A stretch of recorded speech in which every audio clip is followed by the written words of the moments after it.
Hi card makers, Trisha here at Club Scrap with the Butterflies card making workshop. We are about to embark on a really fun journey where we turn all of this into a dozen beautiful cards.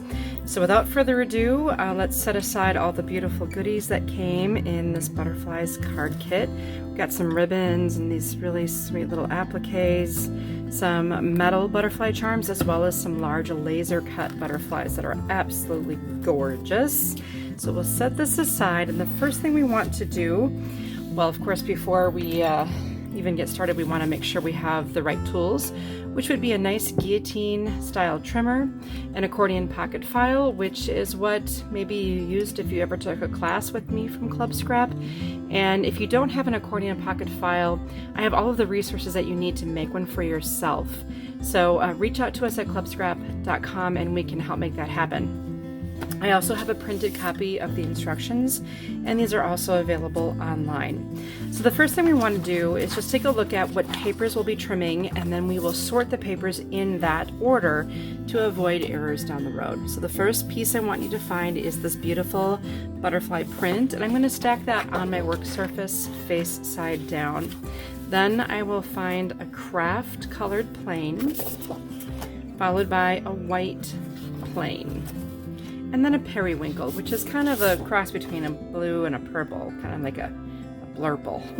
And then this is a very unique style of paper. It looks maybe white on your screen, but it actually has a very fine pattern on it. So we're going to call that the pattern plane, followed by a soft blue. And this paper has a just stunning linen-like texture. And then an aqua, so a little bit closer to green, but definitely different from that peri. One more print. Another craft, and then we're going to find 2 sheets of cut-aparts in your collection.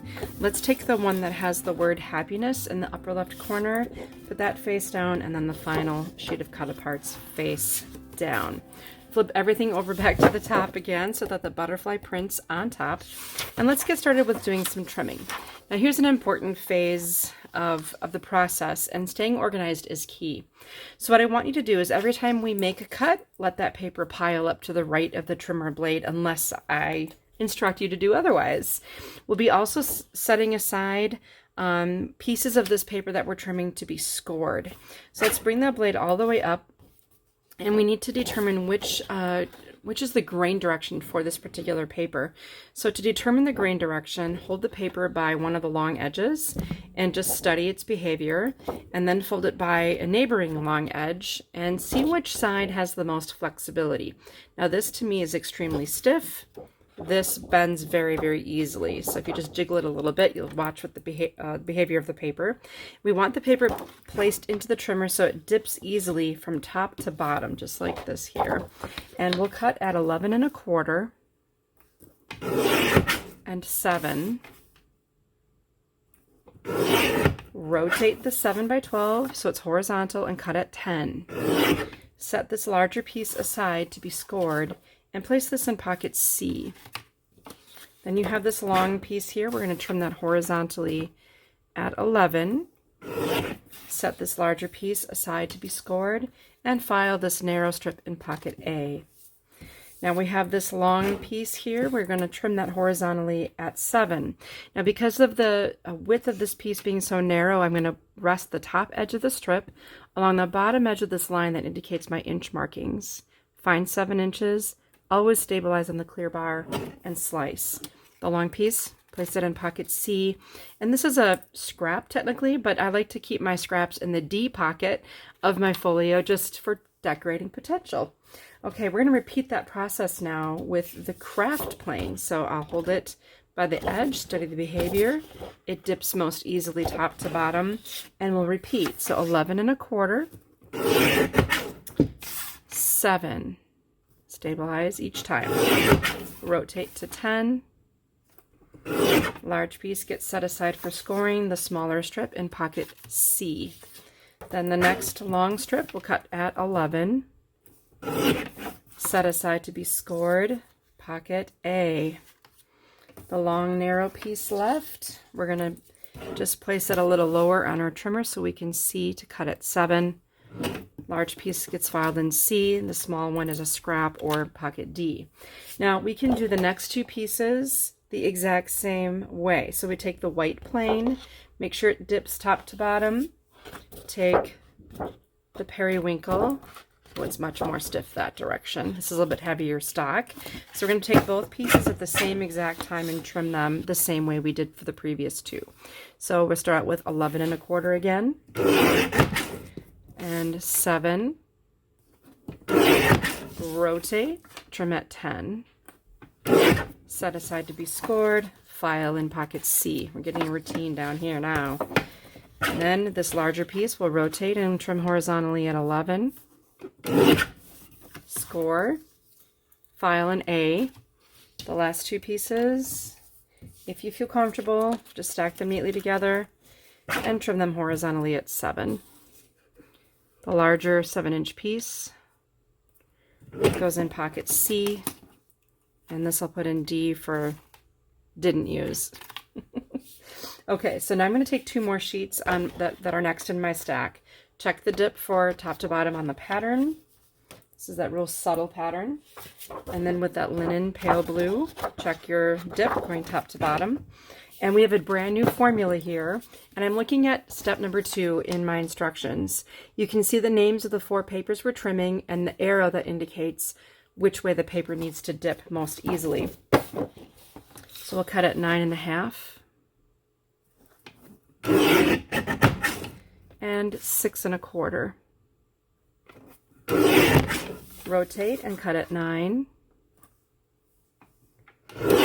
And set aside to be scored. This narrow strip will trim horizontally at 3 1/2. Now this larger piece you just created, file that in pocket C, or both of them. And then the smaller rectangles go in pocket B. We have this other pair of long pieces, currently 3 1/4 by 12. We'll cut horizontally at 9. This larger piece, score. The smaller squarish B. Finally, we have 1 2 1/2 by 12-inch strip, 2 of them actually. We'll cut at 7. This goes in pocket C, and the smaller rectangle B. Bring in the aqua. Check your grain direction, dipping easy top to bottom, and the print dipping easily top to bottom. We're going to repeat everything we just did in step 2 of our instructions. So 9 1/2 is our first cut, and 6 1/4. Rotate, cut at 9. Set this aside. Trim the other narrow strip horizontally at 3 1/2. Pocket C, pocket B. Take this long piece, we're going to trim at 9. We have 2 pieces here, of course. Score, file in B. Lastly, this narrow strip we'll cut horizontally at 7. C, and the larger or the smaller rectangle in B. That concludes that style. Now I'm moving on to step 3. In this particular diagram, there is no arrow, and that indicates we don't need to concern ourselves with the grain direction of the paper. We'll trim at 11 3/4, 8, and 4 1/4. Rotate and trim at 9, 6, and 3. 9, 6, 3. These 4 pieces are placed in pocket A. Then the next 2 pieces should be the same size. We'll cut them at the same time at 11 and 5 1/2. Gather up all of the rectangles that are the same size, pocket B. These 2 pieces we didn't use, and the same is true for this long skinny. Let's move on to the sheet of cut-aparts that we've set aside for ourselves. We'll grab the one that has the word happiness in the upper left, and I'll place this into my trimmer. Again, It's Your Day will be on the right. Now, if you study this piece carefully, you may notice that there's a tiny little registration mark at the edge, and kind of you'll see many of these little plus signs throughout your print and then down over here. What I like about this particular trimmer model is that when I place this in the trimmer, I can see exactly where the edge of my stainless steel blade is in relation to that little hash mark. And that's where you're going to be cutting all of these pieces. I'll also give you the measurement here. It's 10 inches. That measurement is not in the instructions, but I will give it to you on my video tutorials. Then we'll slide down to 7, which is our next hash mark. And finally down to 4. Now we will rotate so that the smallest piece of the strip is on our right. It's always best to keep as much paper on the base of the trimmer as possible. We'll cut at 11, 8 1/4, 5 1/2, and 2 3/4. All 4 of these pieces will go in pocket A.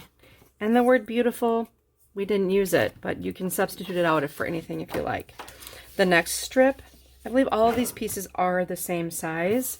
We'll cut it into 2-inch pieces. So that's all the even numbers: 10, 8, 6, 4, and 2. Nice and easy. Stack these all up and place them in pocket A. The next strip, let's place it in so that don't know what to say goes on the right. And I believe it might be the same kind of a deal. 10, 8, 6, 4, 2. Okay, we have a little bit of sorting to do. The first 2 pieces we ended with just because, and the butterflies go in pocket A with the others. All the rest of these are sentiments for card set B. Pick up the very next strip, and we'll trim this at 8 and 4. All 3 of these land in pocket C. Grab your next sheet, place it in the trimmer so that the words "with sincere sympathy" are on the right. And our first cut will be at 10 1/4. Sliding down, we'll go to 8. And 5 3/4. 3 1/4. Rotate so that happiness is on the right. 11, 8 1/4, 5 1/2, 2 3/4.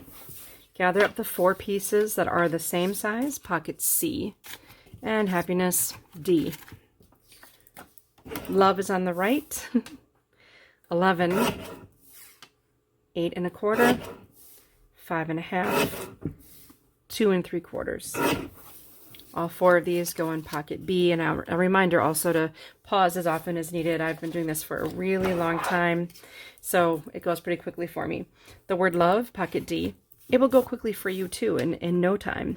Butterfly should be on the right on this next strip, and we'll trim at 9 1/2 and 4 3/4.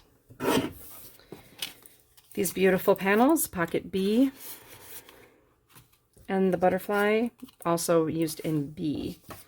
We'll repeat for the next one. Butterfly should be on the right, 9 1/2, 4 3/4. All of it in pocket B. We have one more strip to trim, and there is no mark, but if you just trim at 10-ish, and then actually at 8 officially, and 4. This sympathy goes in C. This I didn't use, but it's really beautiful. You might want to put it on the inside of one of the cards.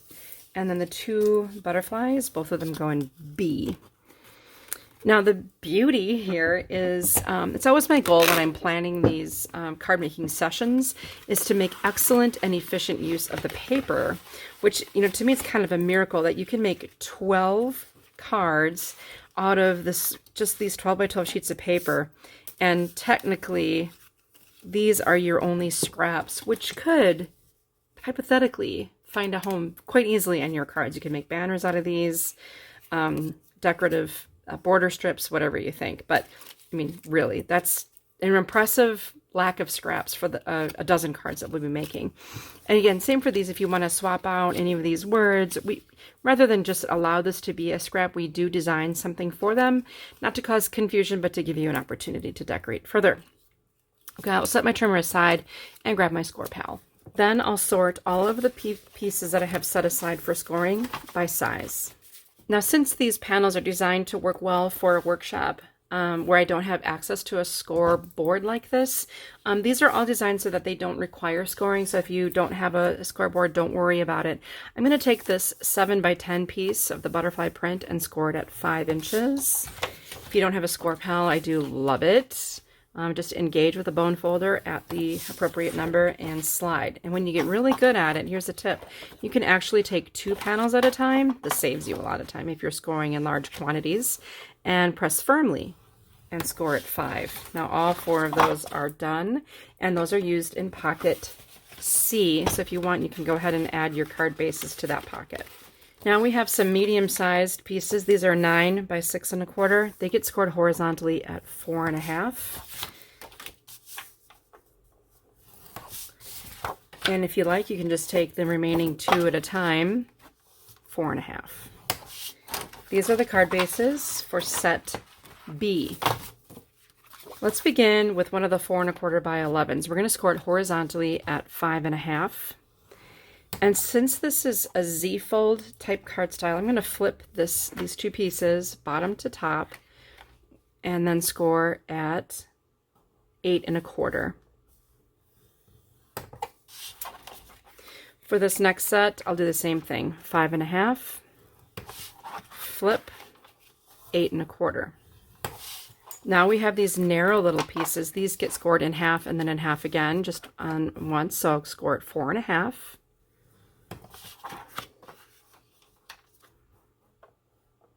And 6 3/4.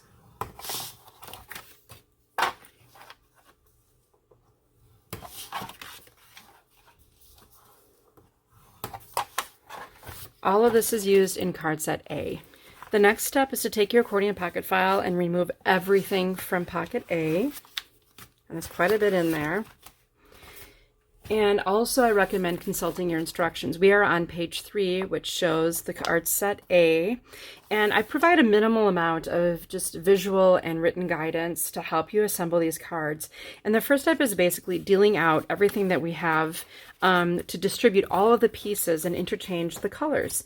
So if you cross-reference what you see in the instructions with what you have in the pocket, everything should be there. So I'll distribute the card bases. This is kind of as in the order shown in my instructions, which that order is going to be craft, print, white, and periwinkle. Then each card has its second sort of folded accordion, and that looks like it's going to be the pattern on the craft. That's that real subtle piece. The aqua with the print with the white, and then the soft blue with the periwinkle. We'll continue on by sorting the remaining pieces in my stack, and sometimes it's helpful to sort everything by size. Each card will receive 1 craft panel. They're all the same size. And then you can notice that there are these little narrow strips. So if I study my instructions, I see that a printed strip will be added to this. Craft, periwinkle, and white. And what a wonderful way to add a lot of variety to cards that have all been cut the same way. Now we have the larger front sentiment. So a flyby high, may the wings, just this morning, and the happiness. And each of these also receives a decorative panel for sort of the inner fold that's kind of hidden. And then each one gets a companion sentiment. And if you're wondering what was used on this particular card, there's always a little caption. It says inside, just because. So, just because. And then to bring you luck, oh my God, you're old. And then happy birthday. All right, so I'm going to stack up all 4 of these, well, all 3 of them with the exception of this first card. And then I'm going to walk you through the process of assembling one of these cards. The remaining 2 fall together in the exact same way. All right, so the anatomy of a score. When we did score these, we created either a bump or a divot, in this case, one of each. So what I want you to do is fold the card in half so that the bump of the score is on the inside of the fold. And you can either burnish that with your fingertips, or if you want, you can grab a bone folder and crispen up that fold. Now here's another bump. So bury it on the inside of the fold. That's an easy way to remember. Bury the bump. We have another strip that has score lines as well, and this is why we flipped it, so that we'd always be burying the bump. So here's our initial bump in the middle to bury. Find the other bump and fold in on that. And now you created this nice little accordion. Okay, soon we can start assembling some things. So the first thing that I noticed on my image is that I applied some ribbon to this piece. So let me just show you how I did that. Just an easy little cut, about a 2, maybe 3-inch length. Fold it in half. Take a nice quality stapler, or you could use a brad, or if you have something from your stash that you like, and staple that ribbon to the panel. Then we can adhere this piece of art to the nesting mat and also to the front or the widest panel of our patterned piece here. Now we have to make sure that this is positioned correctly. The largest portion should be on your left, and the first fold should be a mountain. So this is a mountain fold. If it was this, be wrong. This is correct. So let's attach this panel to the folded piece. Then we have 2 other pieces that can be attached. This one and this one should fit perfectly within the area that we've planned, which, you know, there's some beauty to the planning here for sure. So here's my butterfly panel. If you wanted to, you could ink edges if you like to do that. And then just because is right here. Okay, so this is all ready to go. And now I'm going to add this piece kind of to if I have this narrow panel on my left, which is correct, I'm going to add this piece within the center-ish of the remaining exposed area of the back of the card. I think that gives me the best positioning for it. Okay, finally we need to adhere this to the card base. The best way to do that is to, of course, do a visual check to make sure things are looking good, and they are. Then flip this over and apply adhesive only to the areas that are visible.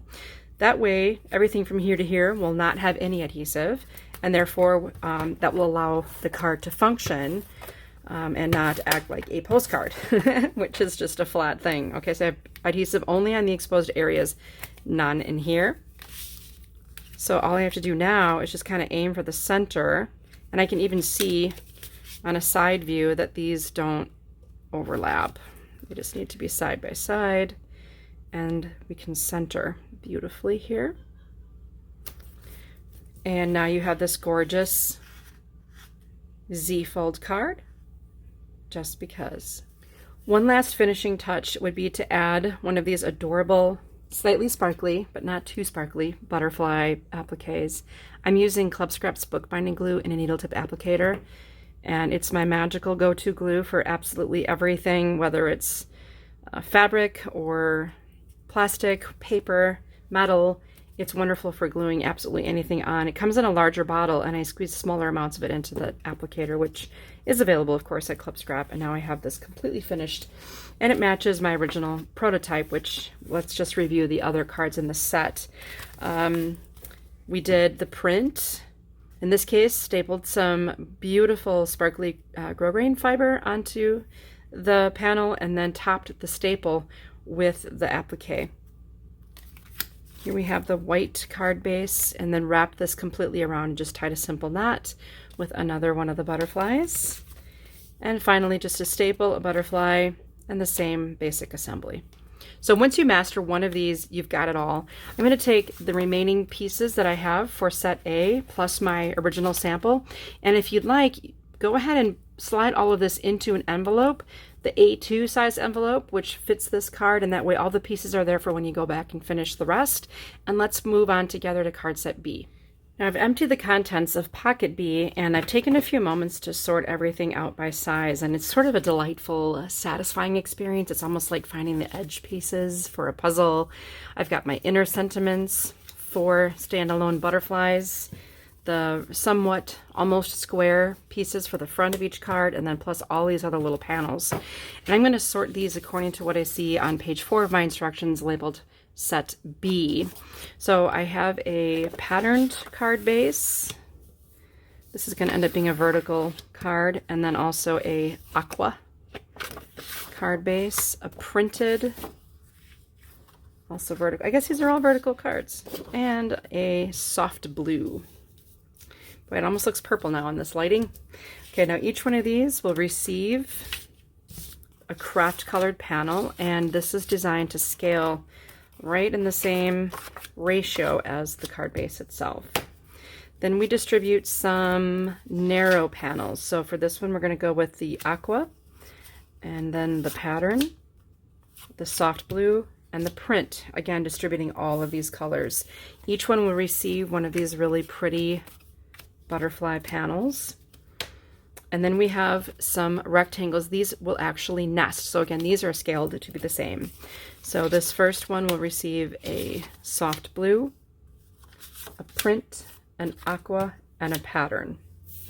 Then we'll distribute these smaller rectangles. We'll start with a print, a soft blue, a pattern, and an aqua. Finally, the front of the card. How rare and beautiful you are. I thank you. Never stop making wishes, and with brave wings she flies. Each one gets an inner sentiment. Let's celebrate you today for your part in my journey. Happy birthday, and I don't know what to say or do. Just know I'm here for you. Oh, that's such a perfect card for so many occasions. Then we're going to distribute one butterfly to each card. Voila. Everything we need now has been distributed, so your plan is in place. It's just a matter of following the visual assembly instructions and a few tips I'll share with you right now. So as we've learned, we bury our bump. So I'll fold the card base in half to get things rolling. And after this, it's just a matter of doing a whole bunch of nesting. And I want to share kind of a helpful tip with all of you. We make something called a grid ruler. It's an eighth of an inch thick, and it has a grid on it. That's very, very helpful when you're trying to place a panel in the center of a card. So in this case, I tend, when I have a large reveal like this, I tend to end up gluing the panel on off center. You know, no matter how straight I think I have it, if I walk away and come back, it's crooked. So what I'm going to do is put adhesive on the back of my panel, and I've determined that I need to be 3/8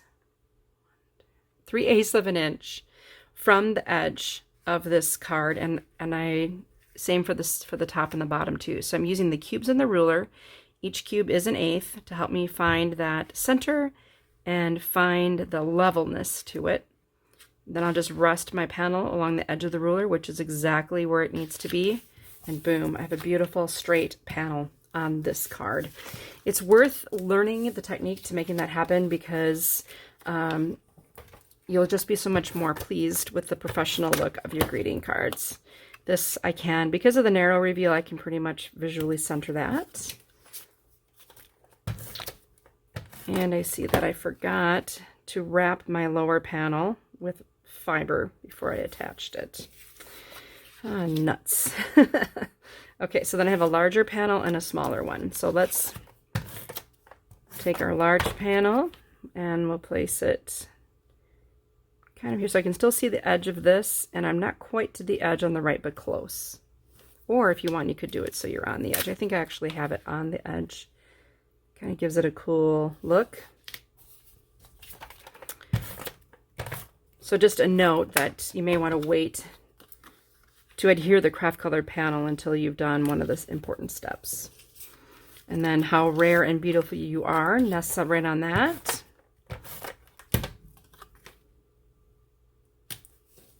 And finally, this butterfly. Now, if you happen to have a nice detail scissors, I know it looks like there's a lot of detail on this butterfly, and it's absolutely not imperative that you keep all of the little detail on every single wing. I'm just kind of going around on here and getting the gist of the butterfly. You don't even have to get the head, really, or definitely not the antenna. So I'm just going around and keeping the butterfly shape until it's all trimmed out. Okay, I've got them all trimmed out, and then I'm just going to bend along the body, which I kept a little bit of it, but not much. Okay, so once you have that, take your bookbinding glue and only apply it around the body of the butterfly. And you can just perch him right in the upper left corner. You would also want to put the sentiment on the inside of the card. So I will apply adhesive to Let's Celebrate You Today, and we'll place that in the middle. Now, I've erred in my assembly order, so I'm just going to quick show you the tip that I would have shown you had I remembered to attach the sweet little metal butterfly charm to the craft color panel. So what you do is you take the jute ribbon we've provided, and you go twice around the craft colored base, and then simply tie a knot. It's not difficult. Want to grab a friend. Now, what I recommend you do next is trim the tail that's pointing down and thread the butterfly to the downward pointing thread tail. Then tie another knot to attach it. And if you want, you can just do that, do a double or a square knot, I guess they call it. Finally, to make it even sweeter, tie a little bow. Take your fabric scissors and trim the tails and adjust the size of the loops on the bow until you're happy with its tininess. So even if you have big monster hands, kind of like I do, that still works just fine. That is so super sweet, and it would have looked beautiful on this card where I forgot to add the add the little charm. So that's the missing step there, and you'll remember to do that, of course, before you attach the craft panel to your card. So this is the card we made together, again with the charm attached, and then the others that are all just like it. Now, I didn't have quite enough of the jute ribbon to go around the bottom of every single card, so for the final, I took one of the really beautiful pieces of the satin, and we always do a double-faced satin to make placement really simple for you. It doesn't matter which side is facing out, they both look great. And then to add that little point, just fold the ribbon in half the lengthwise and trim away from the fold, and that gives you that beautiful swallow's tail edge to the ribbon. All right, we're moving on to card set C. After sorting everything according to what I'm looking at in my instructions on page 5, I'm going to just distribute and deal everything out as we have in the past. So we'll have a craft and then a white plain, and then we're going to make 2 vertical cards. So that's the Perry and then the print. I've also sized up all of my little strips that I have. So these are going to help anchor our sentiments. So we'll have the soft blue, and then the print, and then the pattern, and the aqua. Next, we'll take these other slightly narrow pieces, narrower, and nest them. So that's the print, and then the periwinkle, the craft, and white. Followed by even narrower strips. So we have the periwinkle, a craft, a print, and I left the white off. Now, I could have put white elsewhere and distributed things differently, but on this final card in that set, I just took this beautiful satin ribbon and I measured off a piece. I'll trim that off, and that will be used in place of the strip to kind of incorporate a 4th color into the card base. Speaking of 4th colors, now we have some rectangular shaped panels. So our first card gets the pattern, and then we have the aqua, the print over here, and the periwinkle here. Finally, a sentiment. So it's hard to forget someone who gave you so much to remember. Friends are the people who make you smile brighter. Do what makes you also happy, and then happy, happy. Companion sentiments for the inside include the sympathy, a continuation of that quote, then ending with thank you, friend, it's your day, and happy, I guess the birthday's on the inside. Okay, so these are the cards. Let's make this first one together. These are pretty easy. I just have a couple of little tips to share with you. And in addition to all of the elements, we're going to be using the butterfly and some ribbon. I have some fun little tips for you with that too. So beginning out, we will take this soft blue colored strip. It's got that beautiful linen texture. And I'm gonna, well, maybe I'll fold my card first so that I know where I'm going here. Don't want to put everything on the inside of the card base. Okay, so now I've got my folded craft card, and I've got my grid ruler. If you happen to have one of these, it's just awesome. I'm going to go about 1/2 inch up from the bottom of the edge. That means 1, 2, 3, 4 squares. I'll rest my panel with adhesive onto the ruler's edge and drop her down. That way I know it's level.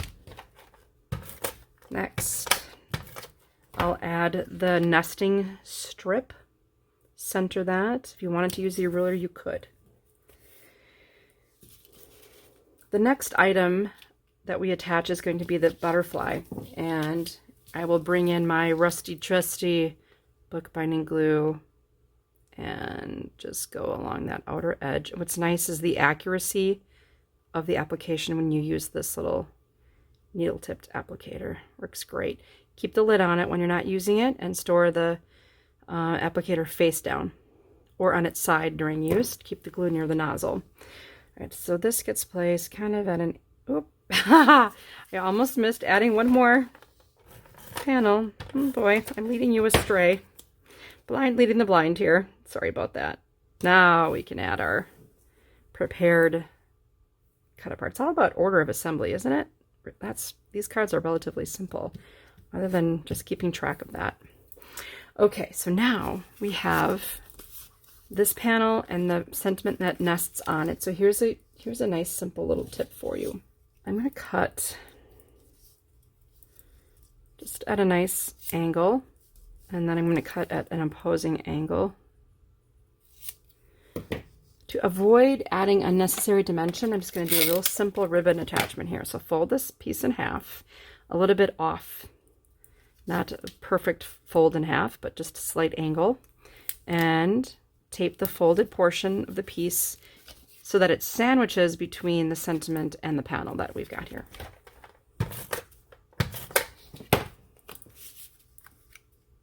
Center that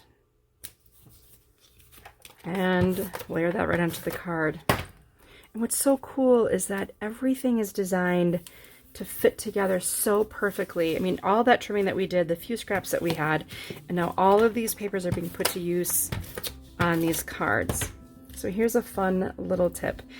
I'm going to add the sincere sympathy on the inside of the card and take a second butterfly right along the middle of the body. I'm going to slice this in half. Ouch! And with my bookbinding glue, this is so fun. I'll add some, making sure I kind of get that straight edge there and the outer perimeter. Once this glue dries, this butterfly will go nowhere. Poor butterfly. And I'll attach him just to the edge of the card here for sweet embellishment. I'm only using the other half of this butterfly on another card. So rather than allow that gorgeous artwork to go to waste, I'm incorporating it on the inside of this. So these are the original prototypes. This is the card we made together. Here's another, the one with the ribbon going across. You just have to make sure that you wrap the ribbon around to the back of the strip before you attach it to the card, otherwise you'll have ribbon tails on the inside, which we don't want. On this particular one, here's where I used a half of the butterfly, and I just added it to the, just right along the edge of that narrow strip, and then used the other half on the inside. And here, it's just like, this is just like the first one. Oh, here, I didn't even see it initially. Here is the other half butterfly used on the front of this vertical card. So there you have it, 12 absolutely beautiful butterfly cards, all done with one butterfly kit. The envelopes for each of the 3 cards are included because there's nothing more annoying than hunting down envelopes for a card at the very last minute when you need them. And this is exactly what a Club Scrap card kit membership looks like. For just $21.95 a month, I'd love to have you join us here at Club Scrap, and we will send you an inspirational card kit just like this that compares different themes every month, but I'll always guide you along with a video tutorial. So we'll see you at our next card making workshop. Thanks for joining me.